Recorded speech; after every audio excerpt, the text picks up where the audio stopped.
હાજણને phone કરવો પડીએ, કપા બાંધવો, બળદું કઈ મળતા નથી, અહીંયા બળદું છે પણ છૂટા નથી. ફોન કરીએ તો ફોન ઉપાડતો નથી ઘરનો. હવે મને હાજણને છે ને ફોન કરવો છે. હાજણ હું કેસ નહીં જોઈ લઈએ. હેલો હજણ, શું કરે ભાઈ?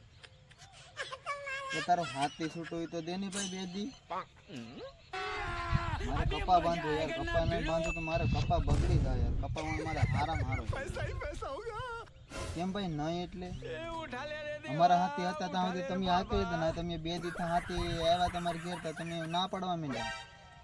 તું બોલેસ કે તારી બાઈ બોલે છે? આ બધું નહીં, તું નથી બોલતો, આ બાઈ ના શબ્દ છે યાર. કાંઈ વાંધો નહીં, હાથી નો દેવું હોય ને ભાઈ તો તારે મારે પૂરું હસ્તી. હવે ફોન નહીં કરતો, નંબર ડિલીટ કરી નાખજે. લગ્ન થયા ને વરદી થયું તો હાજણ હાવ બાયલો થઈ ગયો. બાયું ની મોઢે વાતું કરે હો ભાઈ. બાયું જેમ પાણી પાય એમ પીસ. વિચારું